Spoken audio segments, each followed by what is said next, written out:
안녕하세요.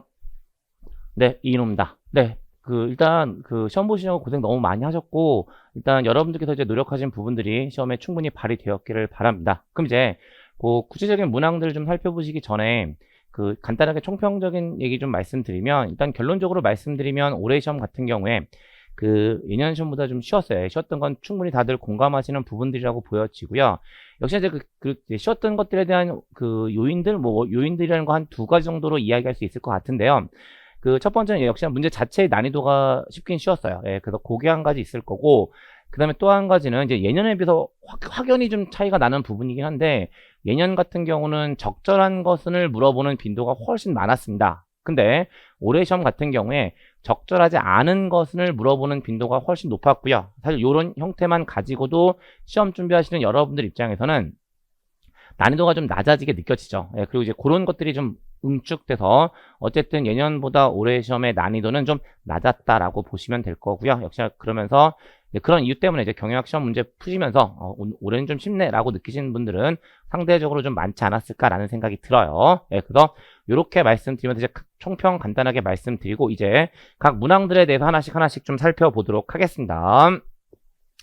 1번 문제부터 보시면 동기부여 이론과 성격에 관한 설명으로 가장 적절하지 않은 것은 1번 동기는 개인의 욕구에 의해 발생되며 그 강도는 욕구의 결핍 정도에 의해 직접적인 영향을 받는다.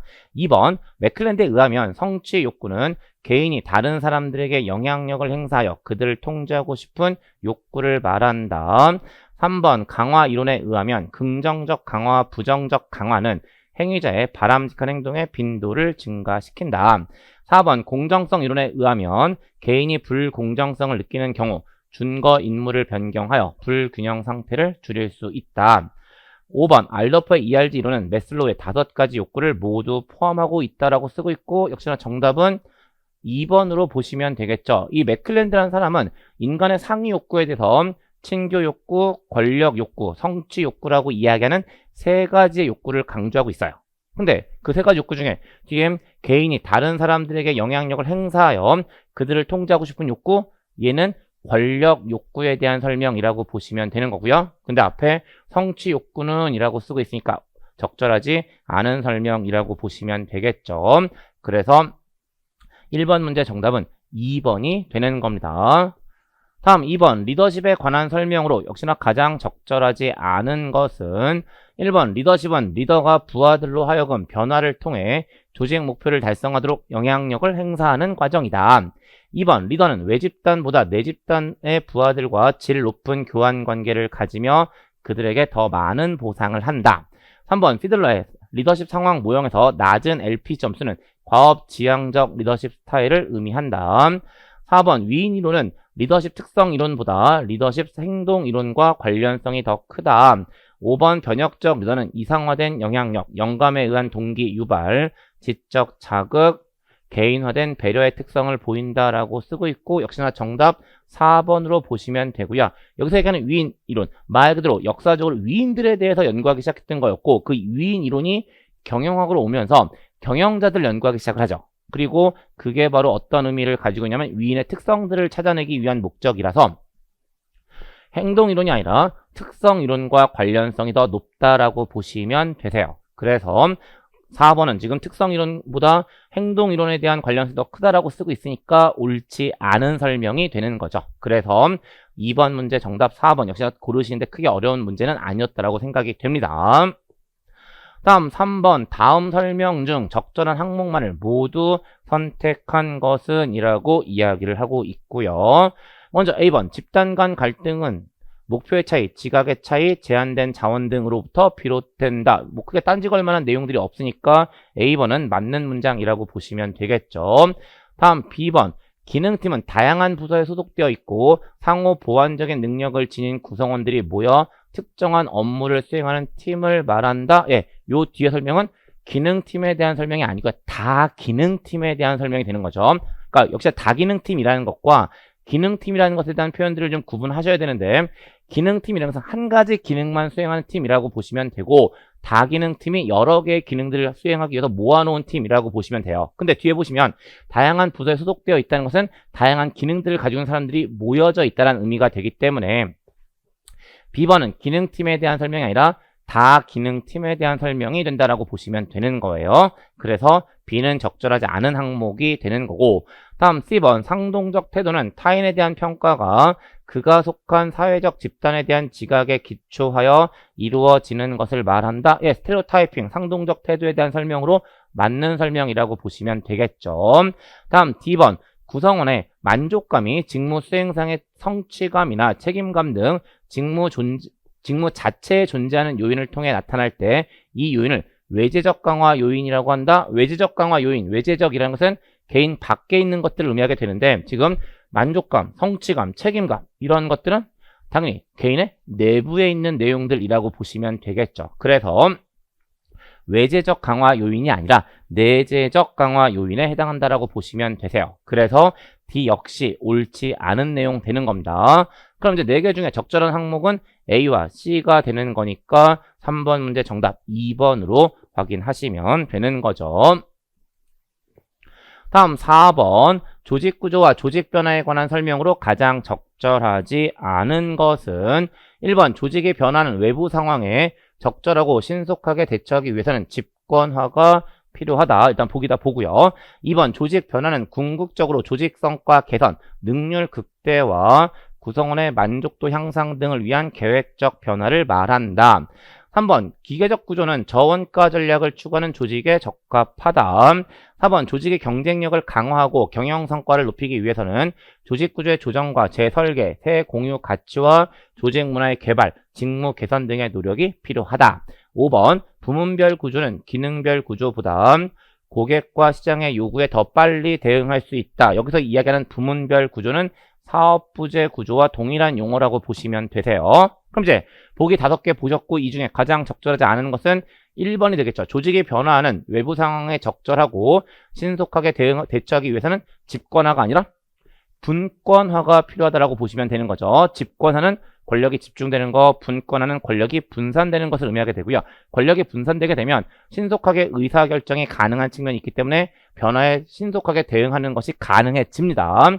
그래서 다시 한번 말씀드리지만 조직의 변화는 외부 상황에 적절하고 신속하게 대처하기 위해서는 집권화가 아니라 분권화가 필요하다라고 보시면 되세요. 그래서 4번 문제 정답은 1번이 되는 거고, 다음 5번 인적 자원의 모집, 개발 및 평등 고용 기회에 관한 설명으로 가장 적절하지 않은 것은 1번 내부 모집은 외부 모집에 비해 종업원들에게 희망과 동기를 더 많이 부여한다. 역시나 내부 모집을 하게 되면 그 안에서 뭔가 승진의 기회 같은 것들을 만들어 주기 때문에 이런 측면들을 가지고 있다라고 보시면 될 거고, 다음 2번 평등 고용 기회는 조직에서 불법적 차별에 의해 영향을 받지 않는 고용을 의미한다. 그냥 용어 그대로 보시면 크게 문제가 없는 내용이 되죠. 다음 3번 선발 기준은 한 개인이 조직에서 담당할 직무를 성공적으로 수행하기 위해 갖춰야 하는 특성을 말한다. 역시나 뭐 국어적으로 끌고 가셔도 크게 문제가 없는 내용이 되고요. 다음 4번 친족주의는 기존 종업원의 친척이 동일한 고용주를 위해 일하는 것을 금지하는 관행이다. 예, 얘가 옳지 않은 적절하지 않은 설명이라고 보시면 되는데, 예, 네포티즘 사실 친족주의라고 번역하는 경우보다는 정실주의라고 많이 번역을 하죠. 예, 그래서 친족주의 또는 정실주의라고 이야기하는 것은 친분 관계를 가지고 이제 사람들을 뽑아내는 거, 그걸 의미하게 되는 거니까 4번이 적절하지 않은 설명이라고 보시면 되고요. 나머지 확인해 보면 종업원이 일반적으로 직장에서 연령, 인종, 종교, 장애에 의해 차별을 받는 것은 불법적 관행에 속한다. 역시 크게 문제없는 내용이라고 보시면 되세요. 그래서 5번 문제 정답 4번으로 확인하시면 되는 거예요. 다음 6번 직무 분석과 교육 훈련에 관한 설명으로 가장 적절하지 않은 것은 1번 개인 직무 적합은 사람의 특성이 직무의 특성에 부합한지를 판단하는 개념이다. 예, 개인과 직무 적합이니까 사람의 특성과 직무의 특성 맞는 설명이 되고, 다음 2번 교육훈련의 전이란 교육훈련에서 배운 지식과 정보를 직무에 실제로 활용하는 것을 말한다. 예, 교육훈련의 전이에 대한 설명으로 맞는 설명이라고 보시면 되겠죠. 다음 3번 직무 순환은 종업원이 다양한 직무를 수행할 수 있는 능력을 개발하게 한다. 역시나 직무순환 여러 개의 직무들을 돌려서 하는 거니까 3번 보기 역시 적절한 보기라고 보시면 되고, 다음 4번 비공식적 교육 훈련은 종업원 간의 상호작용 및 피드백을 통해서 일어나는 교육 훈련을 말한다. 역시나 크게 문제 없는 내용이죠. 5번 직무 설계 시 고려하는 과업 중요성은 직무를 성공적으로 달성하는 데 있어 여러 가지 활동을 요구하는 정도를 말한다. 예, 여러 가지 활동을 요구한다는 것은 과업 중요성의 의미가 아니라 기술 다양성 정도로 보시면 되는 겁니다. 그래서 5번이 적절하지 않은 설명이라고 보시면 되고 6번 문제 정답 5번으로 확인하시면 되는 거예요. 다음 7번 이직 및 유지 관리에 관한 설명으로 가장 적절하지 않은 것입니다. 1번 자발적 이직의 일반적인 원인에는 직무 불만족, 낮은 임금 및 복리후생 수준, 부진한 성과 등이 있다라고 하는 거고요. 일단 다 한번 쭉 보고요. 2번 퇴직자 인터뷰는 종업원에 대한 유지평가 노력의 일환으로 폭넓게 사용되는 방법이다. 3번 개인이 조직에서 성과를 내는데 영향을 미치는 주요 요인에는 개인적 능력, 투입된 노력, 조직의 지원 등이 있다. 4번 많은 고용주가 종업원의 무단 결근을 줄이기 위해 출근 보상, 유급 근로시간 면제 프로그램, 징계 등을 사용한다. 5번 무단 결근은 종업원이 일정대로 출근하지 않거나 정해진 때 직장에 있지 않는 것을 말한다라고 쓰고 있고요. 사실 이 문제는 상대적으로 다른 문제들에 비해서 조금 힘들게 느껴졌을지 모른다는 생각이 들긴 들어요. 그러니까 일단 처음 쭉 보시면 정답이 없는데? 라고 생각하셨을 가능성이 있는데요. 역시 이제 그런 관점을 조금 세부적으로 가면 어떤 표현이 이제 캐치가 좀 돼야 되냐면 일반적인 원인이라는 표현이 좀 캐치가 되어야 하는 거예요. 무슨 얘기냐면 지금 뭐에 대한 얘기라고 보시면 되냐면 자발적 이직이라는 것에 대한 얘기가 되는 거고요. 이 자발적 이직의 원인은 크게 두 가지가 있습니다. 자발적 이직이 발생하는 원인은 크게 두 가지가 있는데 그 두 가지가 바로 뭐냐면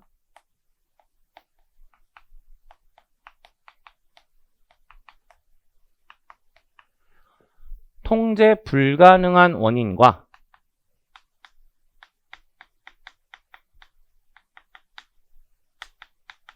통제 가능한 원인이라고 이야기하는 두 가지가 있다고 보시면 되고요. 여기서 이야기하는 통제 불가능과 통제 가능은 어떤 의미를 가지고 있냐면 기업의 입장에서 어떻게 해볼 수 없는 원인과 기업의 입장에서 어떻게 해볼 수 있는 원인으로 나누어진다라고 보시면 되세요. 근데 이 통제 불가능한 원인을 출제자가 뭐라고 표현하고 있다라고 보시면 되냐면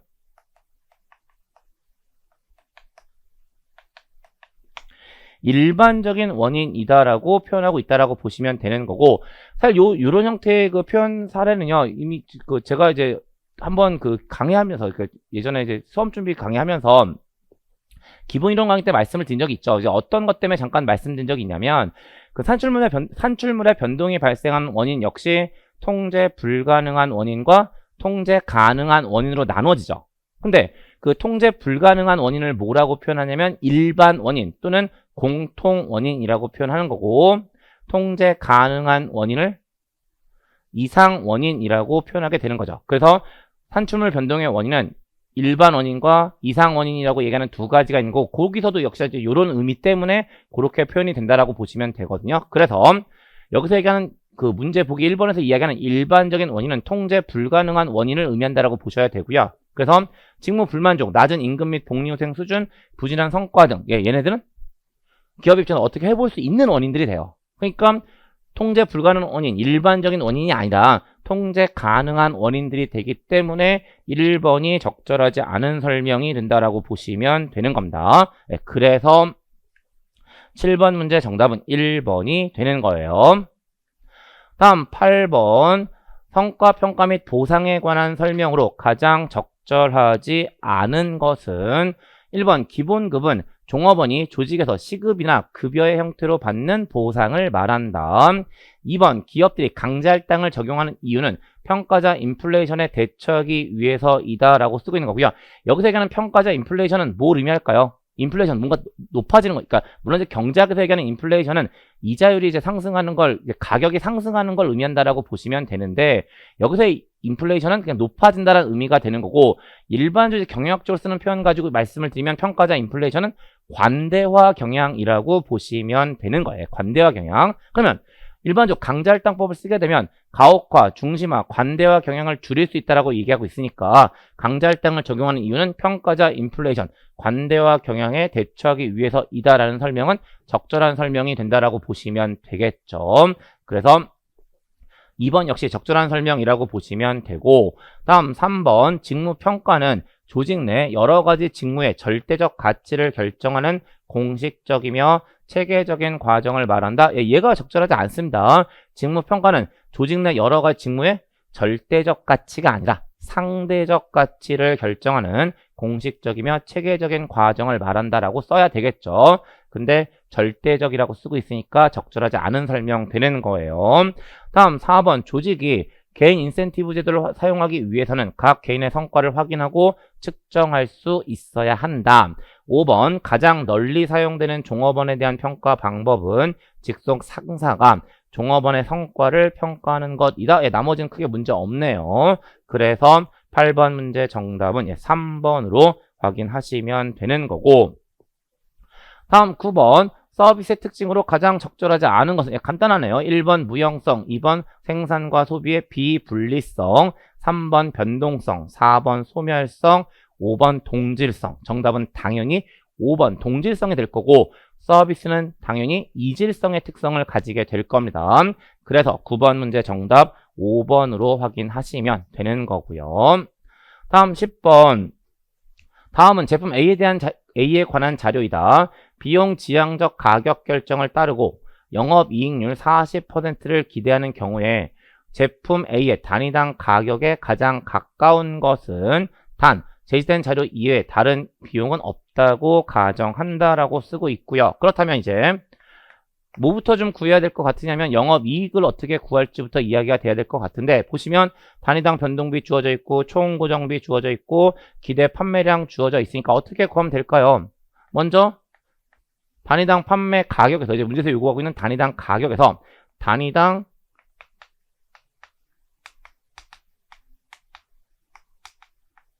변동비를 빼주게 되면 이게 이제 단위당 공원 이익이 된다라고 보시면 되는데, 여기다 뭘 곱해 줄 거냐면 기대 판매량을 곱해 주겠죠.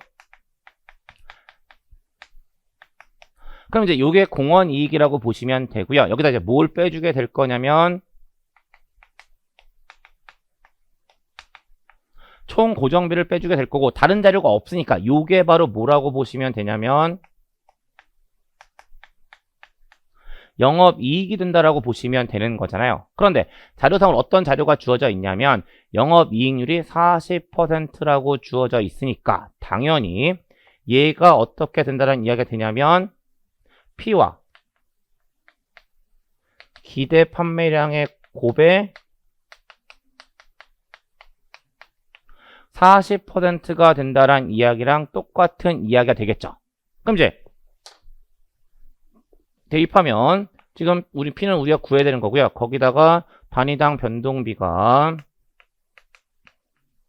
20,000원이 되는 거고, 그 다음에 기대 판매량이 10,000개가 돼요. 그 다음에 거기다 뭘 빼줄 거냐면 총 고정비를 빼주게 될 거고, 총 고정비가 1억이죠. 그럼 이게 얼마가 된다라고 보시면 되냐면 이쪽이 되는 거니까 기대 판매량 10,000원 곱하기 40% 곱하기 P를 충족시키는 뭘 구하면 될까요? P를 구하시면 되죠. 그럼 이제 미지수는 P밖에 안 남았으니까 요 산식 푸시면 되고요. 요거 푸시면 P가 얼마가 계산이 될 거냐면 50,000원이 계산이 될 거예요. 그래서 10번 문제 정답은 5번 50,000원으로 확인하시면 되는 겁니다. 다음 11번 척도에 관한 설명으로 가장 적절하지 않은 것은 1번 척도는 포함하는 정보의 양에 따라 분류된다. 2번 어휘 차이 척도는 척도의 양 극단의 속성의 정도를 나타내는 반의어를 제시한다. 3번 비율 척도를 통해 변수들의 상대적 크기를 비교할 수 있고 절대적 크기도 측정할 수 있다. 4번 간격 척도로 측정된 변수 간의 가감 연산이 가능하며 리커트 척도가 간격 척도의 예이다. 5번 서열 척도를 통해 대상들의 절대적 위치를 알 수 있다. 예, 정답은 5번이 되는 거고요. 일반 서열적 또는 상대적인 의미를 가지고 있기 때문에 절대적 위치를 알 수는 없고 상대적 위치를 알 수 있게 되는 거고요. 절대적 위치를 알 수 있는 가장 대표적인 개념은 비율 척도가 된다라고 보시면 되는 거죠. 그래서 11번 문제 정답은 5번으로 보시면 되는 거예요. 다음 12번 역시나 간단한 문제. 소비자 정보 처리 과정의 순서로 가장 적절한 것은 이라고 하고 있고 그냥 정답만 체크하고 넘어가면 되겠죠. 정답은 2번 노출, 감지, 주의, 이해 다음에 기억을 한다라고 보시면 되는 겁니다. 그래서 12번 문제 간단하게 그렇게 확인하고 넘어가시면 되는 거고 다음 13번 자료 분석에 관한 설명으로 가장 적절하지 않은 것은 1번 신뢰성은 측정 결과가 얼마나 일관되는지를 나타낸다. 역시나 맞는 설명이 되죠. 2번 첫 번째 측정이 그 다음의 측정에 영향을 미치는 것을 측정 도구의 편향이라고 한다. 얘가 옳지 않은 설명이고요. 일반적 편향이라는 것은 한쪽으로 치우쳐져 있는 걸 의미하는 거죠. 다시 이야기해서 과소 예측을 하거나 과소 예측 또는 과소 평가를 하거나 과대 예측 또는 과대 평가를 하는 경우를 의미한다라고 보시면 되는데 앞의 설명은 전혀 다른 거예요. 첫 번째 측정이 그 다음의 측정에 영향을 미치는 것. 요건 시험 효과, 테스팅 이펙트라고 이야기하는 것이 있습니다. 그래서 2번은 측정 도구의 편향에 대한 설명이 아니라 시험 효과, 테스팅 이펙트에 대한 설명이라고 보시면 되고 그래서 2번이 적절하지 않은 설명 되는 거고요. 다음 3번 외적 타당성은 실험의 결과를 실험실 외의 상황에 어느 정도까지 적용할 수 있는지를 나타낸다. 외적 타당성에 대한 개념 자체라고 보시면 되고 4번 유의 수준은 일종 오류의 허용 정도를 의미한다. 역시나 유의 수준에 대한 용어 정의로 보시면 되세요. 다음 5번 양측 검정에서는 귀무 가설을 기각할 수 있는 영역이 좌우 양쪽에 위치한다. 그래서 양측 검정인 거고요. 그럼 이제 당연히 추가적인 얘기 잠깐만 드리면 어떤 것도 있냐면 단측 검정이라는 것도 있고요. 단측 검정은 한쪽에만 존재하는 것이라고 보시면 되세요. 그래서 1번, 3번, 4번, 5번은 적절한 설명이 되는 거고요. 2번이 적절하지 않은 설명이 되기 때문에 13번 문제 정답 2번으로 보시면 되는 거고 다음 14번 소비자가 문제를 인식했을 때 이를 해결할 수 있는 수단을 찾기 위해 기억 속에 저장되어 있는 정보에서 회상하는 과정으로 가장 적절한 것은 이건 문제의 정답이 있죠. 기억 속에 저장되어 있는 여기가 정답이 되는 거고 1번 강화된 주의, 2번 내적 탐색, 3번 의도적 노출, 4번 관여, 5번 플레이밍이라는 것에 대해서 이야기하고 있고 정답은 2번 내적 탐색이 된다라고 보시면 되는 거죠. 그 다음에 뭐 나머지는 용어 그대로라고 보시면 되고 5번 플레이밍은 뭘 의미하냐면요. 일반적으로 그런 얘기들 종종 하죠. 플레임을 씌운다고요. 어떤 사실이 있을 때 어떤 플레임을 씌워서 뭔가 해석하려는 거 그게 바로 플레이밍이 된다라고 보시면 되세요. 그래서 14번 문제 정답 2번 내적 탐색으로 보시면 되는 거고 다음 15번 부랜드에 관한 설명으로 가장 적절하지 않은 것은 1번 브랜드 자산은 브랜드가 창출하는 유형 및 무형의 부가가치를 의미한다. 2번 수직적 확장, 라인 확장은 기존의 제품보다 신제품의 가격이 낮거나 높은 경우를 의미한다. 여기서 그냥 수직적의 의미가 가격이 낮거나 높은의 의미라고 보시면 되시겠죠. 다음 3번 카테고리 확장은 기존 브랜드와 동일한 제품 범주 내에서 출시된 신제품의 기존 브랜드를 사용하는 것을 의미한다. 얘가 적절하지 않은 설명이라고 보시면 되고요. 지금 뭐가 키냐면 기존 브랜드와 신제품이 키가 아닌 거예요. 기존 브랜드와 동일한 제품 범주라는 게 키가 되는 거죠. 그리고 기존 브랜드를 동일한 제품 범주에 사용하게 되는 것은 라인 확장 또는 계열 확장에 대한 설명이 되죠. 그런데 뭐라고 쓰고 있냐면 카테고리 확장이라고 쓰고 있고요. 이 카테고리 확장은 상표 확장 또는 상표 연장을 의미한다라고 보시면 되거든요. 그래서 3번이 적절하지 않은 설명이라고 보시면 되세요. 다음 4번 소비자는 자신의 자아 개념과 일치하는 브랜드 개성을 지닌 브랜드를 선호하는 경향이 있다. 5번 공동 브랜딩을 하면 하나의 제품에 여러 브랜드가 함께 레이블링 될 수 있다라고 이야기하고 있고 그렇게 확인하시면 되죠. 그래서 15번 문제 정답 3번으로 보시면 되는 거고 다음 16번 다음 빈칸 A에 들어갈 소비자 구매 행동의 유형으로 가장 적절한 것은 이라고 하고 있고 보시면 지금 관여도와 최초 구매냐 반복 구매냐라는 것을 이야기하고 있고요. 사실 이제 여러분들 기본 이론 강의 과정에서 어떤 형태로 많이 보셨냐면 관여도와 상표 간 차이라는 것에 대한 내용들을 가지고 많이 보셨는데, 이쪽은 상표 간 차이가 아니라 최초 구매와 반복 구매의 의미를 가지고 있다라고 보시면 되는데, 다른 얘기 아니에요. 다른 얘기 아니에요. 똑같이 보시면 되세요. 그래서 고관이면서 최초 구매인 경우에는 복잡한 의사결정, 저관이면서 최초 구매일 땐 A, 고관이면서 반복 구매일 때는 브랜드 충성, 저관이면서 반복 구매일 때는 관성적 구매를 한다라고 쓰고 있는 거고요. 역시나 이쪽이 상표 간 차이가 큰 경우, 상표 간 차이가 작은 경우라고 보시면 되고, 그렇게 되면 여긴 뭐가 들어가게 되냐면 다양성 추구가 들어간다라고 보시면 되거든요. 그래서 16번 문제 1번 구매 후 부조화, 2번 개성 추구, 3번 수동적 구매, 4번 다양성 추구, 5번 보완적 구매 들어가 있고요. 정답은 4번 다양성 추구가 된다라고 보시면 되세요. 그래서 16번 문제 정답 4번으로 확인하시면 되고, 다음 17번 재고 모형에 관한 설명으로 가장 적절하지 않은 것은 1번 실제 수요가 예측 수요를 초과할 가능성에 대비하여 안전 재고를 보유할 경우 재주문점은 증가한다. 2번 정기 주문 모형에서는 정해진 목표 재고 수준에 따라 주문 시점의 재고 수준과 목표 재고 수준의 차이만큼 주문한다. 여기서 이야기하는 정기 주문 모형이라는 것은 P 시스템을 의미한다라고 보시면 되죠. 다음 3번 정기 주문 모형에서는 배달 시기와 배달 경로의 표준화가 용이하며 같은 공급자에게 여러 품목을 동시에 주문할 수 있는 장점이 있다. 4번 고정 주문량 모형에서는 고정된 로트 크기로 주문하므로 수량 할인이 가능하다. 고정 주문량 모형이라는 것은 Q 시스템을 의미한다라고 보시면 되세요. 5번 고정 주문량 모형은 주기조사 시스템이라고도 불리며 안전재고를 활용하여 수요 변화에 대처한다.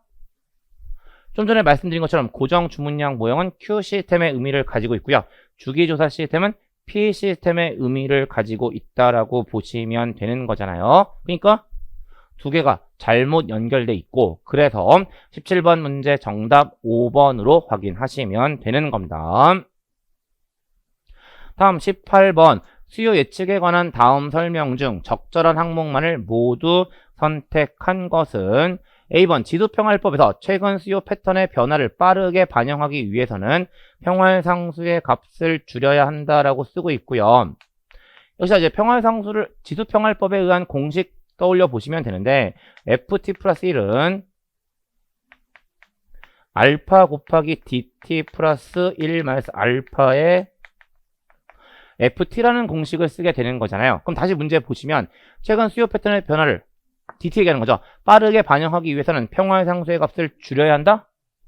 DT를 더 많이 반영하기 위해서는 평활상수의 값을 더 크게 해야 된다라고 써야 되겠죠. 그래서 A번은 옳지 않은 설명이라고 보시면 되는 거고, 다음 B번 추적지표의 값이 지속적으로 음의 값을 보이는 경우 예측을 실제보다 작게 하는 경향이 있다고 볼 수 있다. 역시나 추적지표에 대한 개념 보시면 되는데,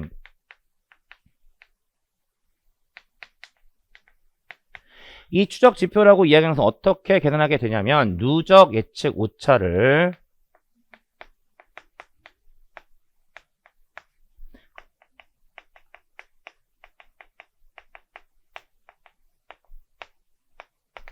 평균 절대 오차로 나누어 준 거라고 보시면 되고요. 어차피 여긴 절대값을 씌웠으니까 부호가 없을 거고, 추적지표가 음의 값을 갖는다는 것은 결국 누적 예측 오차가 음의 값을 갖는다는 의미를 가지고 있는 거잖아요. 그리고 이 누적 예측 오차가 음의 값을 가지게 되면 얘는 어떤 의미를 가지게 되냐면 과대 예측을 의미한다라고 보시면 되잖아요. 근데 뒤에 내용 보시게 되면 예측을 실제보다 작게 하는 경향이 있다고 볼 수 있다. 과소 예측을 한다라고 쓰고 있는 거죠. 그러니까 B 역시 적절하지 않은 항목이라고 보시면 되는 겁니다. 다음 C번 이동평균법에서 이동평균 기간을 길게 할수록 우연요소에 의한 수요 예측치의 변동이 줄어들게 된다. 다음 D번 지수평활법에서는 오래된 자료보다 최근 자료에 더 큰 비중을 두고 수요를 예측한다. 그러니까 이제 최근 3개년치의 자료만 세 개의 자료만 가지고 수요를 예측하는 방법이 되는 거죠. 그래서 C와 D는 맞는 설명이라고 보시면 되고요. 그래서 18번 문제 정답은 5번이 되는 거예요. 다음 19번 생산 방식과 설비 배치에 관한 설명으로 가장 적절하지 않은 것은 1번 수요의 변동성이 낮고 완제품에 대한 재고 비용이 크지 않을 경우 계획 생산 방식이 주문 생산 방식에 비해 유리하다. 2번 제품별 배치는 전용 설비가 사용되므로 범용 설비가 사용되는 공정별 배치에 비해 설비 투자 규모가 크다. 크게 문제 없죠. 3번 제품 생산 과정이 빠르고 수요를 초과한 생산량에 대한 폐기 비용이 클 경우 계획 생산 방식이 주문 생산 방식에 비해 유리하다? 얘가 적절하지 않은 설명이라고 보시면 되는데 어차피 제품 생산 과정이 빠르니까 미리 만들어 놓을 필요는 사실 없어요. 주문 받아놓고 만들어도 크게 문제가 없는 거고 그 다음에 수요를 초과한 생산량에 대한 폐기 비용이 크다면 당연히 재고를 가급적이면 안 가지는 게 좋겠죠.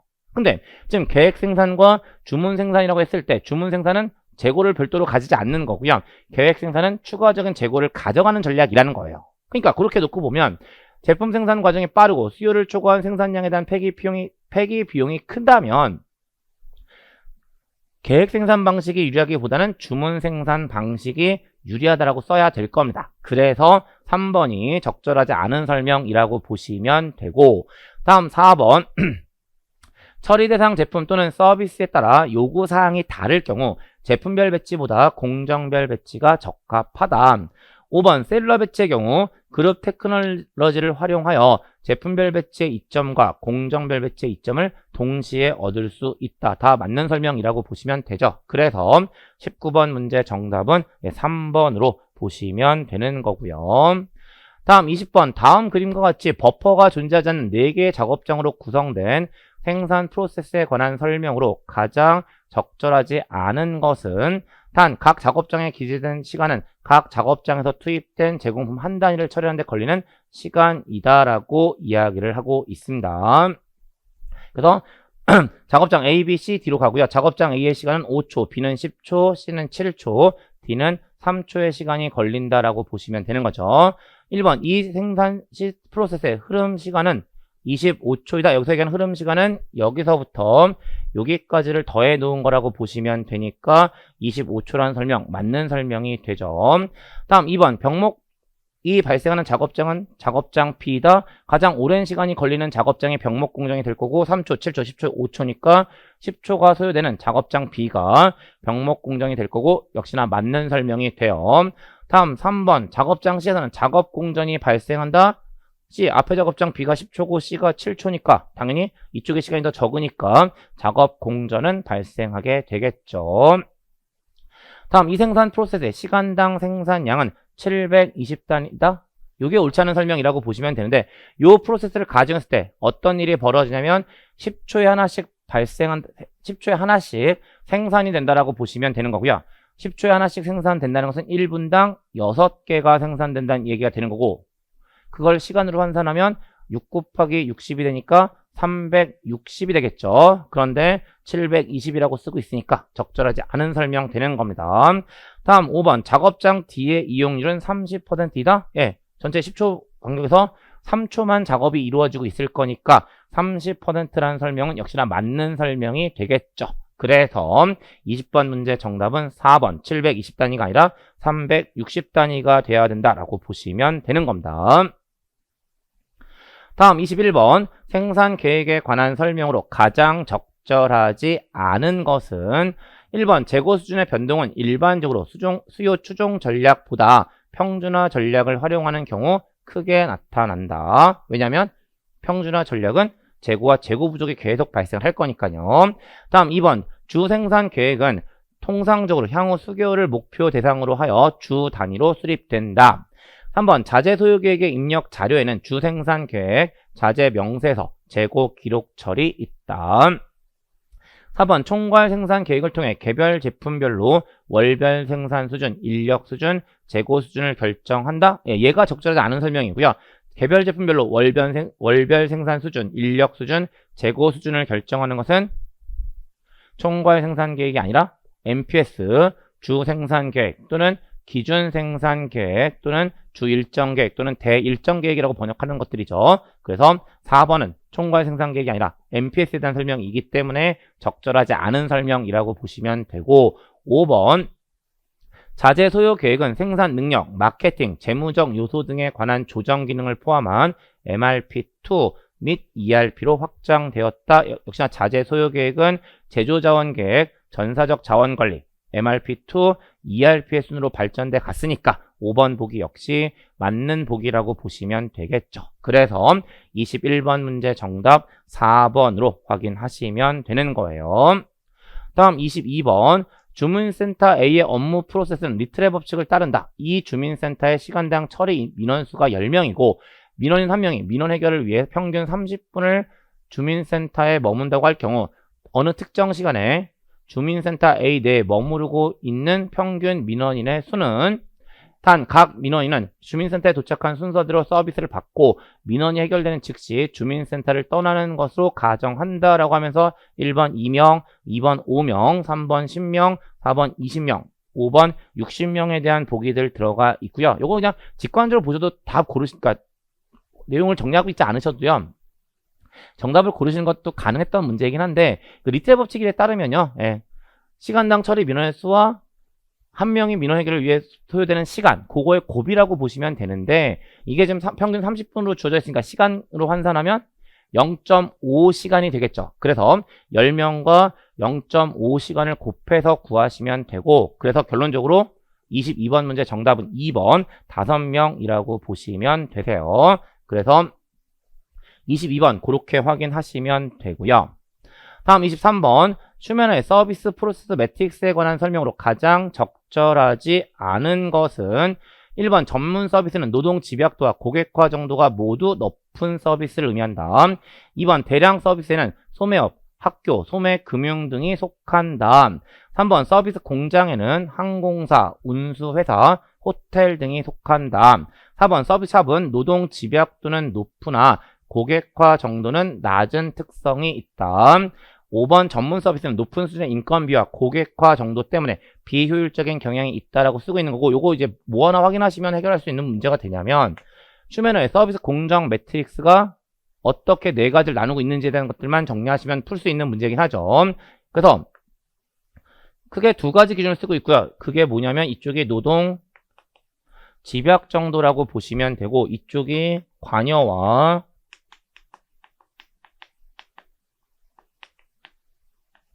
개별화 정도라는 것이 된다라고 보시면 되죠. 그리고 각각이 높고 낮음으로 나눠지게 되면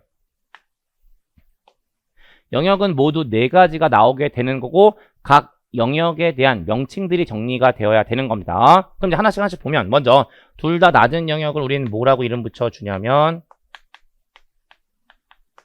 서비스 공장이라고 이름을 붙여주게 되고요. 관여와 개별화 정도만 높은 쪽을 서비스 샵이라고 이름을 붙여주죠. 그 다음에 노동 집약도만 높은 경우를 대량 서비스라고 이름 붙여주는 거고, 둘 다 높은 형태를 전문 서비스라고 이름을 붙여주게 되고, 요 사실만 정리해 놓으신 상태라면 정답 고르시는데 어렵지 않을 거라고 보여집니다. 정답은 4번이 되죠. 서비스 샵, 여기 위치하고 있는데요. 보기상으로 뭐라고 쓰고 있냐면 노동 집약도는 높으나 고객화 정도는 낮은 형태 대량 서비스가 되는 거잖아요. 그러니까 지금 서비스 샵은 관여와 개별화 정도가 높고 노동 집약 정도가 낮은 형태가 되니까 얘가 반대로 쓰여져야 맞는 설명이 되겠죠. 그래서 23번 문제 정답은 4번이 된다라고 보시면 되고요. 그렇게 확인하시면 23번 문제 정리되시는 거고, 다음 24번 린 생산에 관한 설명으로 가장 적절하지 않은 것은 1번 작업장의 재고를 정교하게 통제하기 위해 풀 방식에 의한 자재 흐름이 적용된다. 2번 생산 프로세스의 작업 부하를 일정하게 하고 과잉 생산을 방지하기 위해 가능한 한 작은 로트 크기로 생산한다. 3번 수요 변동에 효과적으로 대응하기 위해 급변하는 환경을 가정하여 설계되었다. 4번 린 생산 시스템의 성공적인 정착을 위해서는 가동 준비 시간에 최소화가 필요하다. 5번, 린 생산을 도입할 경우 전통적인 생산 시스템에 비해 공급자 수는 감소하는 대신 공급자와의 유대는 강화되는 경향이 있다라고 쓰고 있고요. 정답은 3번이 되는 거죠. 무슨 얘기냐면 지금 우리 린 생산 시스템, 얘는 그냥 적시 생산 시스템 지트와 동일한 의미라고 보시면 되고요. 이 지트라는 것은 기본적으로 대량 생산 방식의 그 뿌리를 두고 있어요. 대량 생산 방식의 그 뿌리를 두고 있다 보니까 수요 변동에 효과적으로 대응하기 위해 급변하는 환경을 가정하고 있다. 대량 생산 방식은 급변하는 환경을 가정하고 있는 것이 아니라 조금 안정된 환경을 가정하고 있다라고 보시면 되거든요. 그리고 다시 한번 말씀드리지만 린 생산 또는 적시 생산 시스템이라는 것은 대량 생산 방식의 그 뿌리를 두고 있기 때문에 급변하는 환경을 가정해서 설계되었다는 설명은 적절하지 않은 설명이라고 보시면 되세요. 그래서 24번 문제 정답은 3번이 되는 거고, 여기까지 말씀드리면 그 회계사 1차 시험 경영학 전체 40문항 중에 일반 경영학에 해당하는 24문항 살펴보셨고, 여기까지 말씀드리면서 전체적인 총평과 기출문제에 대한 해설 모두 다 마무리 짓도록 하겠습니다. 네, 수고하셨습니다.